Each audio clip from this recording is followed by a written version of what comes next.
S, ಬೆಂಗಳೂರಿನಲ್ಲಿ ಧಾರಾಕಾರ ಮಳೆ ಆಗಿದೆ. ಸತತ 3 ಗಂಟೆಗಳಿಂದ ಸುರಿದಂತಹ ಬಿರುಗಾಳಿ ಸಹಿತ ಭಾರೀ ಮಳೆಗೆ ಬೌಲಿಂಗ್ ಮತ್ತು ಲೇಡಿ ಕರ್ಜನ್ ಹಾಸ್ಪಿಟಲ್ ಮುಂಭಾಗ ಶಿವಾಜಿನಗರದಲ್ಲಿ ಬೀದಿ ಬದಿ ವ್ಯಾಪಾರ ಮಾಡ್ತಾ ಇದ್ದಂತಹ ಒಂದೇ ಕುಟುಂಬದ 7 ಜನ ಮೃತಪಟ್ಟಿದ್ದಾರೆ ಅನ್ನುವಂತ ಸುದ್ದಿ ಬರ್ತಾ ಇದೆ. ಅಲ್ಲಿ ಏನು ವ್ಯಾಪಾರ ಮಾಡ್ತಾ ಇದ್ರು ತಳ್ಳುಗಾಡಿಯಲ್ಲಿ, ಆ ಕುಟುಂಬ ಸೇರಿದಂತೆ ಕೆಲ ಪಾದಚಾರಿಗಳು ಕೂಡ ಈ ದುರಂತದಲ್ಲಿ ಗಾಯಗೊಂಡಿದ್ದಾರೆ. ಮತ್ತು ಈ ಘಟನೆ ನಡೀತಾ ಇದ್ದಂತೆ ಸುತ್ತಮುತ್ತ ಇದ್ದಂತಹ ಜನ ಬಹಳಷ್ಟು ರಕ್ಷಣೆ ಮಾಡುವಂತಹ ಕಾರ್ಯವನ್ನ ಮಾಡಿದ್ದಾರೆ.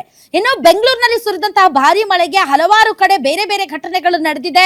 ಒಂದೊಂದೇ ಸುದ್ದಿ ಬರ್ತಾ ಇದೆ. ವಿಜಯನಗರದಲ್ಲಿ ಕಾರಿನ ಮೇಲೆ ಬಿದ್ದ ಮರ, ಯಾವುದೇ ಅದೃಷ್ಟವಶಾತ್ ಪ್ರಾಣ ಹಾನಿ ಆಗಿಲ್ಲ. ಇನ್ನು ಎಲ್ಲೆಲ್ಲಿ ಎಷ್ಟೆಷ್ಟು ಮಳೆ ಆಗಿದೆ ಅನ್ನೋದಕ್ಕೆ ಸಂಬಂಧಪಟ್ಟಂತೆಯೂ ಕೂಡ ಮಾಹಿತಿ ಬರ್ತಾ ಇದೆ.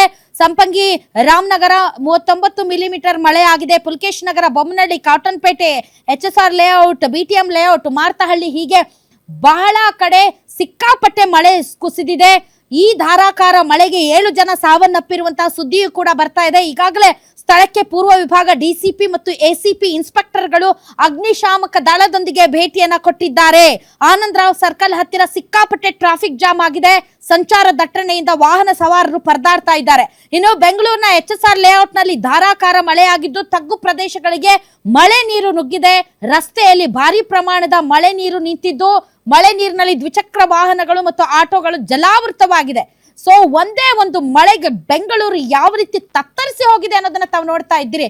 ಅಲ್ಲಿ ನೋಡಿ ಕಾರ್ ಹೇಗೆ ಒಂದು ಸಿಗಾಕೊಂಡಿದೆ ಅಂತ. ಇದೇನಿದು ಮೈಸೂರು ರೋಡ್ ಸರ್ಕಲ್?